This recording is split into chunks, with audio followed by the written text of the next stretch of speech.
Ada enggak kira-kira tanda-tanda kalau kita ini sudah sampai pada tahap mencapai kemenangan?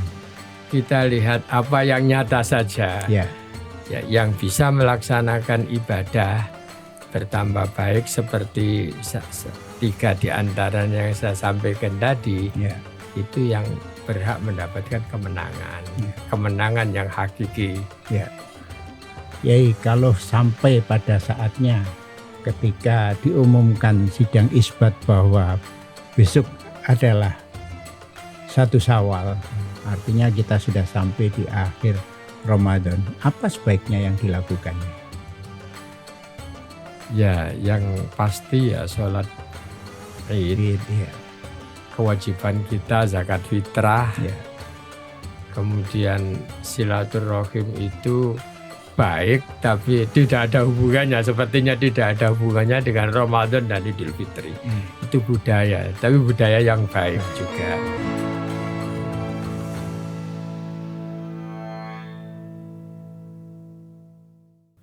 Assalamualaikum warahmatullahi wabarakatuh.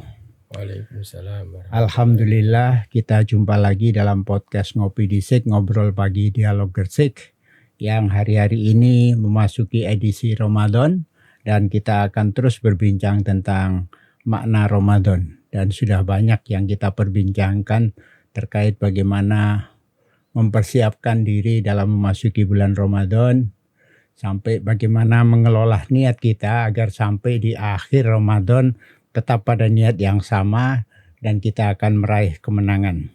Hari ini kita akan berbincang tentang bagaimana menyambut kemenangan di Hari Raya Idul Fitri yang akan datang. Dan Alhamdulillah sudah hadir di studio Bapak Kiai Haji Muhammad Harun Azhar, SPDI, Rois Suriah, Majelis Wakil Cabang Nahdlatul Ulama, atau yang biasa dikenal dengan MWCNU Kebumas Gresik.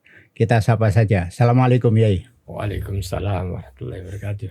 Sehat-sehat saja Yai. Alhamdulillah. Alhamdulillah. Puasa masih cukup kuat untuk tetap sehat. Alhamdulillah. Alhamdulillah.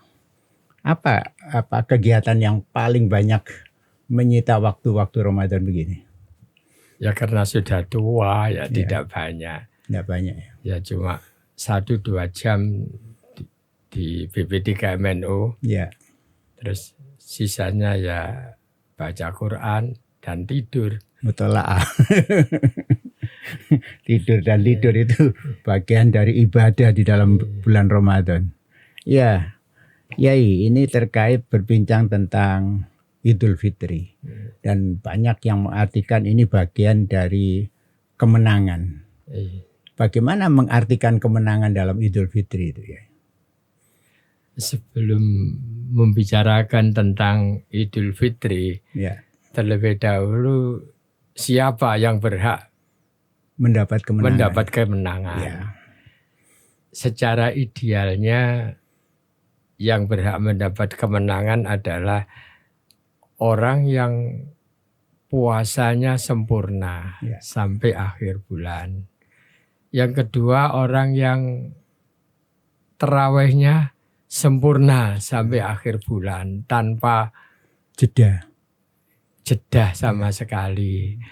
Nah, yang ketiga, orang yang banyak membaca Al-Quran di dalam bulan Ramadan. Ini salah satu 3 hal yang bisa mengklaim mendapatkan kemenangan. Itu idealnya. Tetapi realitanya ternyata tidak seperti itu. Bahkan ada orang yang sholat Jumat saja jarang-jarang, tapi tidak pernah absen sholat Idul Fitri. Nah, ini menurut Al-Quran kemenangan itu adalah walitukmilul iddata walitukabbirullaha ala mahadakum wala'allakum tashkurun. Menyempurnakan bilangan puasa, kemudian bertakbir, kemudian bersyukur kepada Allah. Itu kemenangan yang ideal sebagai orang yang berhasil melaksanakan ibadah puasa. Kalau bilangan puasa kita tahu ada 29-30 hari. Sama dengan tarawih jumlahnya 29 dan 30 hari. Kalau dibilang membaca Al-Quran banyak, itu sejumlah berapa ya yang bisa dianggap banyak? Oh ya, sesuai dengan kemampuannya. Artinya setiap hari membaca Al-Quran. Ya.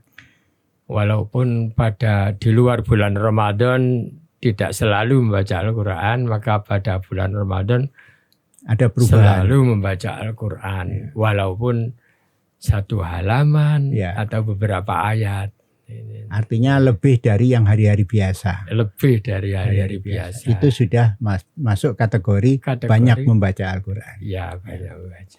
Ada enggak kira-kira tanda-tanda kalau kita ini sudah sampai pada tahap mencapai kemenangan? Wah, ya itu yang sulit untuk kita dapatkan. Ya.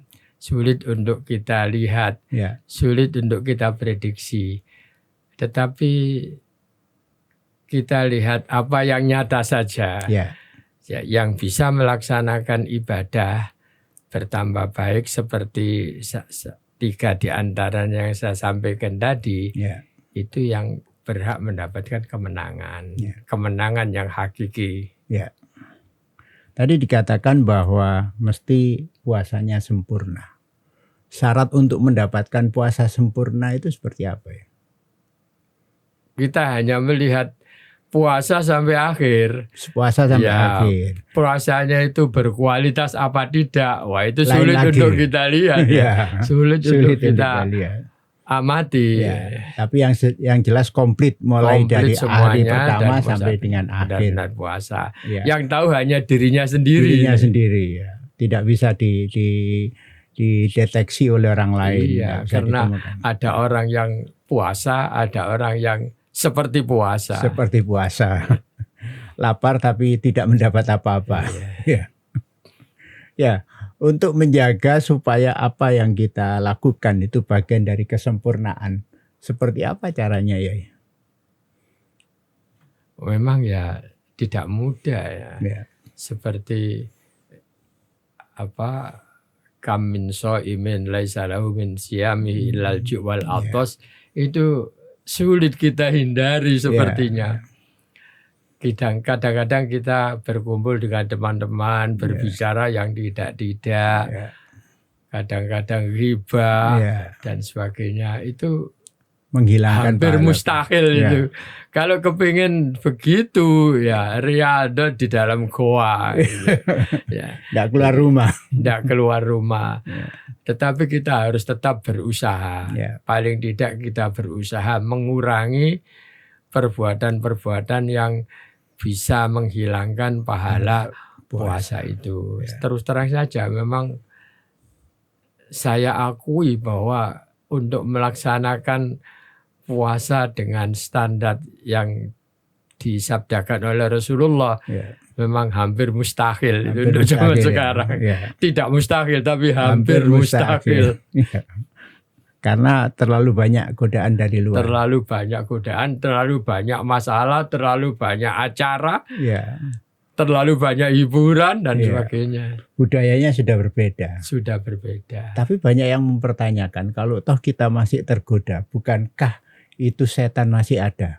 Padahal disabdakan bahwa setan itu sudah dibelenggu pada saat Ramadan. Yang dibelenggu itu menurut saya setan yang ada di hati kita. Setan yang ada di hati apabila kita berpuasa dengan baik dan benar, maka setan kita akan terbelenggu. Tapi bagaimanapun juga, walaupun puasanya yang kurang sempurna, tetap kita berhasil membelenggu setidak-tidaknya beberapa setan yang ada di dalam hati kita. Walaupun belum semuanya. Artinya ketika kita mampu membelenggu setan yang ada dalam diri kita, itulah kita akan meraih kemenangan itu ya. Ya, mudah-mudahan seperti itu. Berarti arti kemenangan yang sesungguhnya adalah kemampuan mengendalikan hawa nafsu yang ada dalam diri kita. Ya, kemampuan mengendalikan hawa nafsu, kemampuan memperbanyak ibadah dan banyak bertobat, istighfar. untuk meraih kemenangan itu. Ya, oke.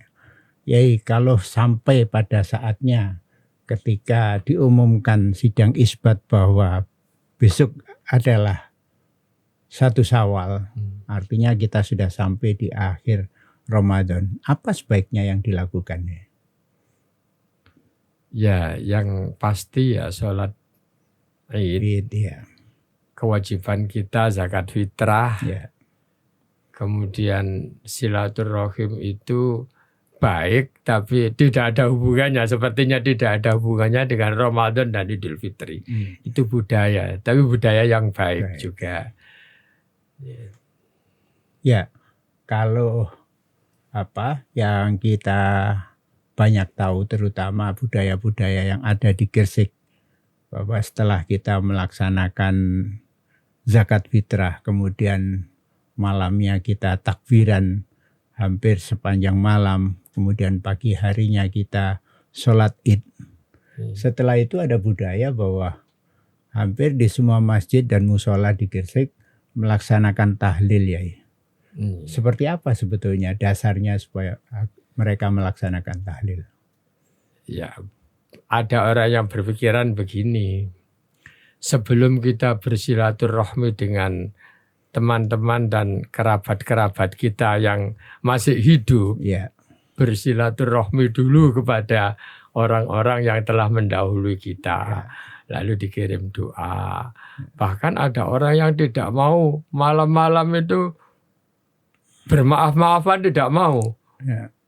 Nunggu habis sholat Id, kemudian pergi ke makamnya orang tuanya, baru setelah pulang baru mau memaafkan tetangganya. Ini ya budaya kebiasaan saja. Sebenarnya tidak harus seperti itu. Tapi selalu orang mempertanyakan dasarnya apa, ya? Orang melakukan semacam itu.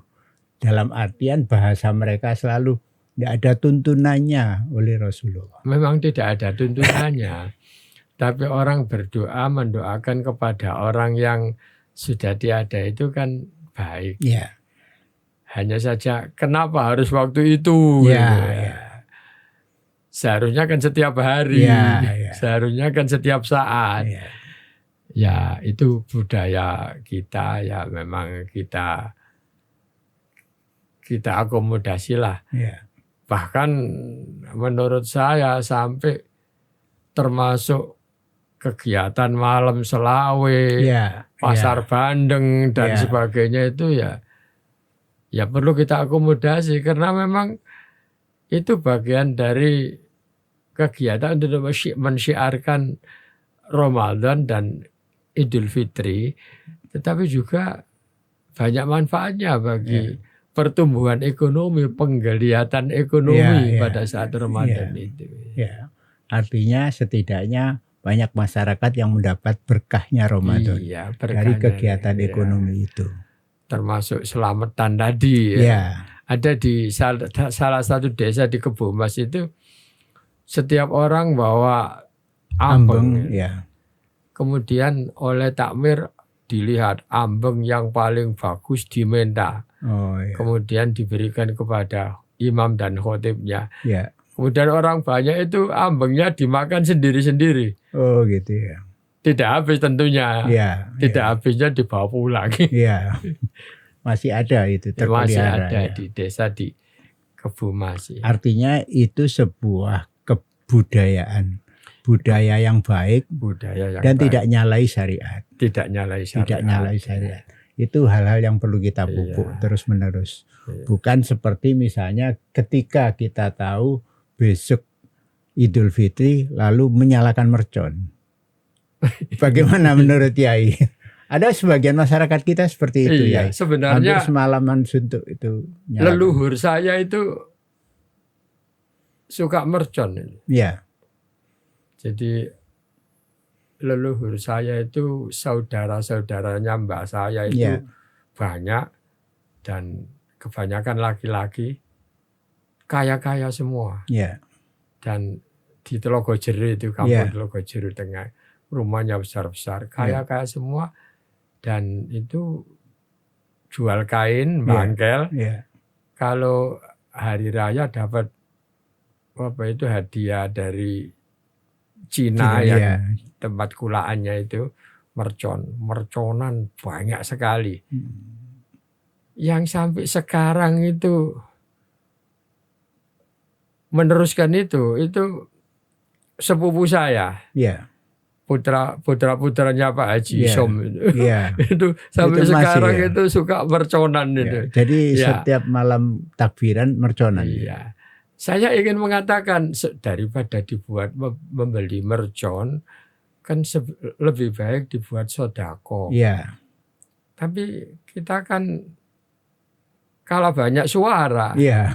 Jadi ngomong apapun ya tidak akan didengar Iya. karena lebih banyak yang Setuju dengan seperti itu. itu. Ya. Tapi menurut jenengan apakah itu termasuk bagian dari budaya yang baik sebagaimana yang tadi kita uraikan terkait dengan tahlil itu budaya baik, ziarah kubur budaya baik. Wah, sulit saya menjawabnya. Sulit ya. Ya dikatakan baik ya ada syiarnya. Ya. Kan di hari-hari besar yang lain Ya. termasuk hari besar nasional Ya. itu kan disemarakkan dengan mercon. Ya. Nah, mungkin di antara mereka ada yang berpendapat seperti itu. Ya. Ya.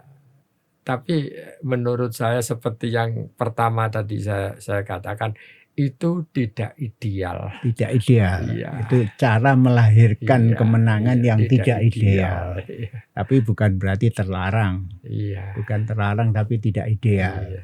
Dan itu memang diakui atau tidak bisa menumbuhkan kesemaraan di malam takbir Iya. itu, ya. Ya. Kalau misalnya setelah selesai hampir semua ritual zakat fitrah, sholat id, kemudian tahlil setelah itu, yang berikutnya selalu ada kegiatan unjung-unjung, ya. Seperti apa sebetulnya makna unjung-unjung? Ya itu tadi kan saya sampaikan silaturahim tadi ya. Ya. Silaturahim unjung-unjung itu budaya kita dan sekarang sudah mulai Jarang. Ya mulai berkurang lah karena banyak kegiatan yang dilakukan oleh orang-orang. Bahkan saya sendiri itu ketemu anak saya saja jarang, ya. Iya, hari raya itu kadang cuma 2, kadang 1. Ya. Unjung-unjung itu tetap ada, tapi sekarang tidak pakai duduk-duduk, makan-makan, Ya. walaupun sudah disiapkan jajan banyak sekali, Ya. tapi jajannya itu akhirnya ya dimakan sendiri Ya. nantinya. Karena jarang sekali, kecuali family yang agak jauh, yang Ya. itu duduk-duduk agak lama. Biasanya orang-orang itu di Giri itu cuma keliling saja, salaman-salaman, Gitu. terus Nggak mampir ke rumahnya. ya masuk rumah salaman-salaman, terus menuju rumah berikutnya, Ya. dan seterusnya. Jadi gimana ya, budaya unjung-unjung itu hampir out of date Out sekarang. of date, ya. Sudah tidak sesuai dengan situasi dan kondisi masyarakat Saat sekarang. ini. Saya dulu ketika tahun 70-an itu saya di Giri masih bagus. Tapi ketika saya ke Surabaya waktu saya kuliah itu, saya kan pas hari raya, hari ketiga itu ke Surabaya, ke kampungnya tempat saya kos itu. Ya. Saya lihat orang-orang sudah tidak ada semua. Nggak ada. Sudah Sepi. kerja semua. Sudah mulai kerja Iya. semua. Itu di kota lah. Sekarang kita kan sudah menjadi kota seperti Iya. itu. Jadi ketularan oleh budaya Ketularan. kota. Ya, kalau yang dulu-dulu seperti apa? Artinya adakah kemungkinan tinggalan moyang kita itu yang bentuknya unjung-unjung yang ideal? Seperti apa sebetulnya? Ya minta maaf. Bahkan dulu kita itu menghafalkan. Kadang-kadang sedaya yang kelepatan nuwun pangapunten, kadang-kadang lupa kadang-kadang. Ya. Oh, yang di belakang kaya iku mau. Iya. Seperti yang tadi. Iya. Sudah Iya. enggak lagi diingat oleh Iya. generasi saat Tapi ini. sekarang ya sudah ya salaman-salaman saja. Gitu. Apalagi sekarang sudah ada WA, Ya. sudah ada Ya. Facebook dan Ya. sebagainya. Cukup lewat medsos. Ya enggak tahu itu cukup apa tidak, tapi banyak orang yang melakukan hal seperti itu. Ya. Kalau melihat fenomena ini, artinya apakah kita mesti kembali kepada cara kita yang dulu, bahwa bertatap muka itu jauh lebih afdol daripada melalui WA? Sepertinya sulit kita kembali seperti itu. Ya. Perkembangan sosiologis masyarakat akan semakin hari akan berubah, bahkan akan lebih jauh daripada budaya peninggalan nenek moyang kita. Ya memang ada zaman, ada budaya. Kan? Ya. Nah, ketika dulu kita cuma makan pakai piring dan sendok yang tidak bagus, yang penting makanannya enak. Sekarang tidak, piring dan sendok pun ada pengaruhnya itu. Nah, budaya kita sekarang sudah lebih banyak mendapatkan infiltrasi dari budaya-budaya orang lain yang walaupun tidak jelek, tetapi bisa mengikis budaya-budaya kita yang lebih baik, yang peninggalan nenek moyang kita. Ya. Kalau misalnya ada keinginan untuk mempertahankan budaya kita, yang katakanlah kita menyadari budaya kita jauh lebih luhur, jauh lebih baik dari budaya-budaya yang saat ini. Bagaimana caranya supaya kita bisa mempertahankan budaya luhur yang dimiliki oleh nenek moyang kita itu? Oh, itu hampir mustahil. Hampir mustahil. Caranya yang mungkin adalah membangun semacam residence, perumahan yang khusus mempertahankan budaya itu. Iya, saya punya pikiran seperti itu, tapi ya cuma pikiran saja, cuma obsesi saja. Kok umpama ada ya perumahan Nahdien, ada di Baan dan sebagainya. Sekarang kalau perumahan umum itu di Baan kan jarang sudah. Walaupun ada nanti orang merasa bising dan sebagainya. Mendapat pertentangan banyak. Jadi itu bisa terjadi kalau ada semacam kawasan yang secara khusus kalau di-create di GKB kan ada apa itu ya? Namanya kampung Muslim itu apa sih? Lupa. Darussakinah. Darussakinah itu. Darul apa gitu. Lupa itu. Itu ada. Kalau seperti itu barangkali bisa, tapi ya kalau orangnya dari banyak budaya, dari banyak suku, ya mungkin sulit juga. Jadi kalau misalnya ya seperti tadi yang saya katakan, saya punya obsesi kok bisa ada semacam residen kampung Nahdien. Itu kan lebih baik gitu. Karena akan untuk mempertahankan semacam cagar budaya.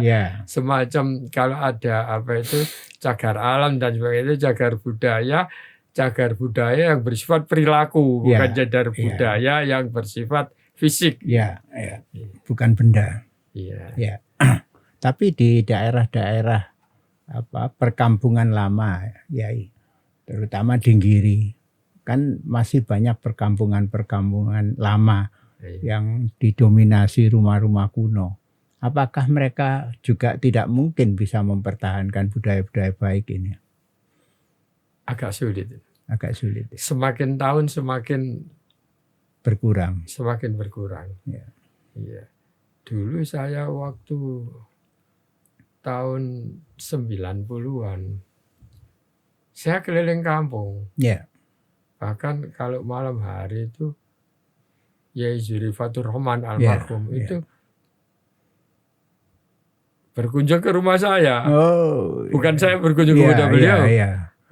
Jadi tokoh-tokoh itu kula niki badhe nediter sampean keliling Telaga Jero. Jadi mendak antar saya dikeliling Telaga Jero. Menemui warga. Jadi tokoh yang menemui warga. Warga. Lah sekarang kan ya ya saya katakan ada mustahil tadi Iya, karena iya. tokoh akan bertemu tokoh dan banyak sekali Iya. yang menyita waktu gitu. Iya, iya. Ya, kalau seperti saya ini ya, saya pernah bilang sama teman-teman, saya ini kalau ditinggal Ramadan sedih. Sedihnya bukan karena ditinggal Ramadan, nah, tapi kalau hari raya itu saya kok berkunjung ke rumah orang ya capek, Iya. dikunjungi orang Iya, capek. juga capek karena sudah tua. Iya. Ya itu dulu ada budaya di mana setiap hari raya Idul Fitri itu masyarakat umat jamaah itu banyak yang sowan ke kiai. Apa sekarang masih ada?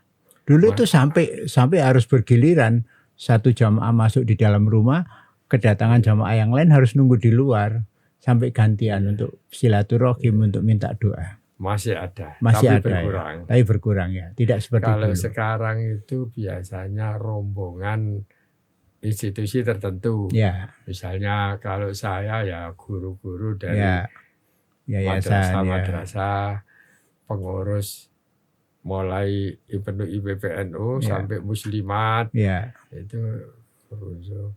Nah kalau ke rumah kiai itu ya masih ada, tapi tidak banyak, tidak seperti dulu ya, yang sampai Ya. itu ngantri dulu. antri. Ya.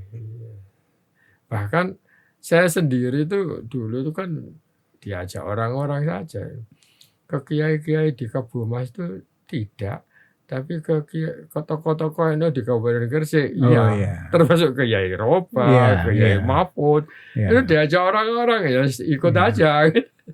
Jadi memang ada semacam kewajiban bagi tokoh-tokoh itu untuk open house ya Iya. di saat Idul Fitri seperti itu. Sepertinya juga masih ada. Masih ada, ya. Ya, ketika Idul Fitri tentu hal yang paling sering dilakukan masyarakat kita halal bihalal. Seperti apa sebetulnya makna halal bihalal itu? Kata halal bihalal itu kan sepertinya tidak ada dalam kosakata Arab. Iya. Itu kan bahasa Arab karangannya orang Indonesia. Penyederhanaan. Seperti ada rumah makan Arab, tapi Iya. tidak seperti makanan Arab. Iya. Jual mendoan. Ya, jadi ini makanan Arab Indonesia. Seperti itu. Jadi halal bihalal itu ya itu salah satu di antaranya yang bisa mengurangi silaturahim hari raya itu. Iya. Kalau dulu biasanya itu begini di kampung-kampung pinggir itu, ketika tadarus terakhir itu sampai surat Walasri. sebelum al-Jumu'ah itu, as-Saff kalau tidak salah. Kemudian pada waktu itu malam 7 kan, kalau di Kauman kan itu berhari rayanya. Nah itu dinggiri itu ya pakai kupat, tapi mulai ngaji dari al-Jumu'ah dulu sampai khatam. Setelah selesai khatam baca doa, tahlil dan sebagainya, terus selamatan kupat itu dulu. Sekarang sepertinya nggak ada itu. Dulu di daerah mana yang seperti itu ya? Banyak di kampung-kampung dinggiri, di Sidomukti. Iya. Mulai tahun berapa itu hilang? Wah, saya lupa hilangnya itu. Yang saya ingat itu tahun 60-an, saya masih kecil itu. Tahun 60-an itu masih ada ya. Masih ada. Setelah itu berkurang gitu. Sekarang sudah tidak ada sama sekali sebetulnya. Tapi kira-kira umat kita masihkah melaksanakan sunnah puasa Syawal ya? Itu kan untuk menandai selesainya sunnah puasa Syawal. Ya saya sendiri juga tidak bisa melakukan itu.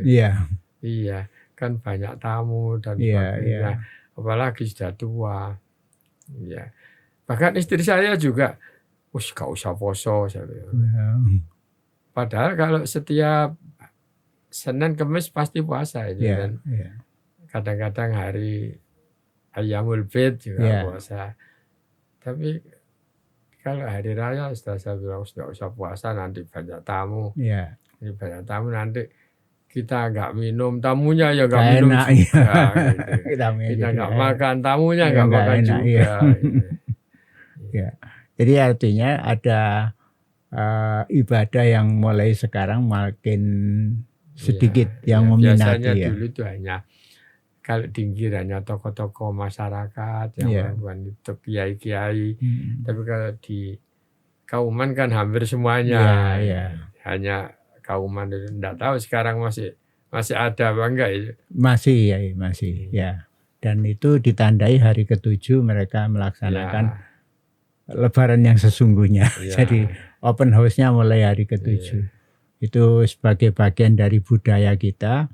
Pemirsa, yang jelas di Gresik ada namanya Kelurahan Pekauman yang punya budaya bahwa Hari Raya Idul Fitri itu tidak dirayakan secara gembira, tapi biasa-biasa saja. Setelah itu hari kedua mereka mulai berpuasa lagi, berpuasa sunat Syawal sampai hari ke-7. Nah, setelah hari ke-7 itulah mereka melaksanakan perayaan Idul Fitri yang sebenarnya dengan menggelar open house, menyajikan makanan untuk semua masyarakat yang hadir di sana. Ya. Kembali ke halal bihalal. Halal bihalal ini kalau menurut syariah bisa dibenarkan enggak ya? Ya tidak ada yang melanggar. Tidak ada yang melanggar. Kecuali kalau ada kegiatan yang melanggar. Ya. Tidak ada yang melanggar. Kalau di visi kita, visi Nahdliyin. Ya. Kalau visi orang garis keras karena nggak ada pada zaman Nabi ya tidak boleh bid'ah itu. Tapi kalau visi kita kan bukan ibadah, budaya. Tidak bid'ah.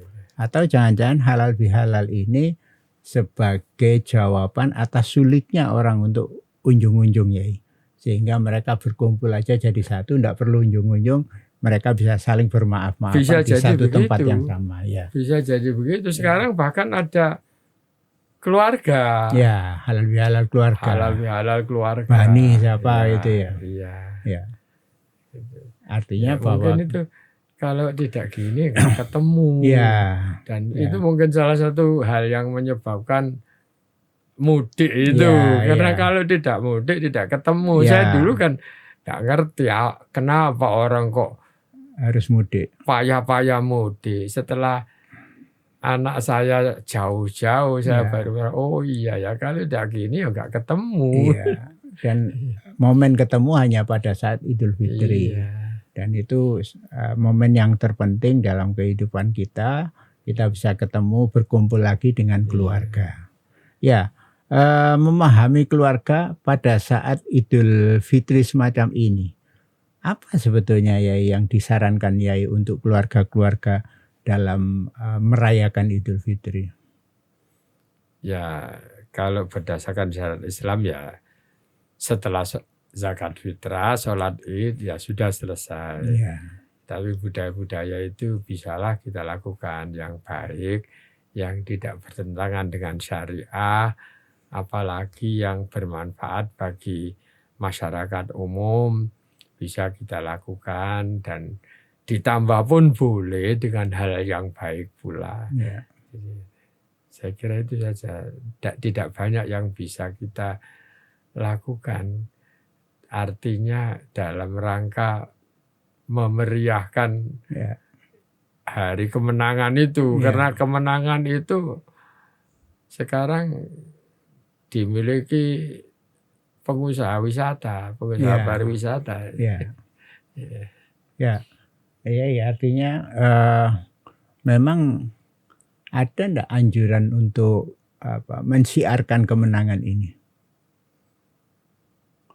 Di beberapa kelompok masyarakat kita memahamkan bahwa kemenangan ini harus disiarkan dengan cara sholat idnya di lapangan. Bukan begitu ya? Bagaimana kalau masalah yang semacam itu? Ada yang memahami itu. bahwa Ya, tadi kembali pada firman Allah, walitukmilul iddata walitukabbirullah ala ma hadakum wa la'allakum tashkurun. Termasuk takbir keliling. ya, Walaupun takbir kelilingnya zaman Nabi tidak seperti itu. ya, Tapi ketika berangkat ke sholat id takbiran, ya, kemudian pulangnya lewat jalan yang berbeda ya, supaya syiarnya merata. ya, Masalah di lapangan atau tidak, ya itu terserah masing-masing. ya, Ya. Kalau bulan-bulan hujan, ya justru malah masalah itu. ya, Dan ada orang yang berpikiran begini, kalau sholat di lapangan kan tidak bisa sholat tahiyatul masjid. ya, Kalau di masjid kan bisa sholat tahiyatul masjid. Ya terserah lah. Saya juga tidak paham bagaimana dulu asal-usulnya itu. Kan saya katakan tidak paham karena banyak pendapat yang berbeda. ya, Banyak pendapat yang berbeda sehingga saya sering berkata begitu. ya, Kalau ada orang bertanya kepada saya yang khilafiyah, gak Iya. ngerti. ya. Saya jawab begitu. Karena masing-masing punya pendapat yang Iya, berbeda. nanti kalau saya jawab A, nanti pikirannya orang itu B. Ya. Ya, beberapa orang yang berpikiran bahwa sholat di lapangan lebih afdal karena itu menunjukkan syiar kita terhadap kemenangan di hari raya. Di sisi yang lain, benar apa yang disampaikan Yai, bahwa di masjid pun tidak kalah syiarnya. Iya. Dan kita juga akan mendapat keuntungan, salah satunya bisa tahiyatul masjid di sana. Yai, apa yang dipesankan kepada keluarga Nahdliyin terkait dengan Idul Fitri ini? Wah, ini kalau keluarga Nahdliyin ini sebenarnya masalah ritual-ritual kan sudah Apa banyak yang Ya. dilakukan. Yang kurang itu sodako. sodako? Mohon maaf ini. Ya, ya, Yang kurang itu sodako. Bahkan zakat pun juga ya, kalau diingatkan jawabannya masukku zakat masuk kondo sampean. Nah. Tapi saya juga bisa jawab. ya, Orang kalau betul-betul zakat dan banyak, ya. itu walaupun sembunyi-sembunyi akhirnya ya Tahu, tahu. ya, Orang sodako tangan kanan tidak tahu tangan kiri yang memberikan. Itu karena sodakonya cuma 1.000-2.000. Iya. Lah kalau jutaan ya Iya. tidak mungkin Nggak ya, mungkin, masa nggak dibagikan ketahuan, sendiri. ya, Jadi ketika orang itu sodakonya sedikit bisa begitu, kalau sodakonya banyak ya tidak mungkin lah. ya, Apalagi kalau lewat amil, Iya. amilnya tahu, Tambah dicatat, panitianya tahu, semuanya orang Iya. tahu. Jadi saran saya ya memperbanyak sedekah, ya, termasuk sedekah kepada duafa ya, dan termasuk sedekah kepada institusi-institusi seperti masjid, ya, sekolah, Ya, madrasah dan sebagainya. Ini diperbanyak sedekahnya agar semua harta bisa kita ikut itu kemenangan. lebih banyak manfaatnya. Ya. Dan semua bisa merasakan kemenangan, hari kemenangan gitu ya. Tapi kalau menurut Yai, afdol mana sedekah waktu Ramadan dan 1 Syawal? Saya berpikir tidak seperti itu. Tidak seperti itu. Tidak ada waktu. Tidak ada waktu. Harusnya Tapi dua-duanya harusnya sedekah. itu sodako yang paling baik menurut saya itu sodako yang saat dibutuhkan. Betul kan? Saya punya visi prinsip hidup Ya, saya ya. efektif dan efisien. Ya, Efektif. Ya kalau sodako Ramadan semua seperti anak yatim pada bulan Muharram. ya. Memangnya anak yatim itu makannya cuma Muharram. Iya. Ya, jadi saya berpikir tidak seperti itu. Walaupun mungkin ya yang berpikiran pahala Ya, ya. itu.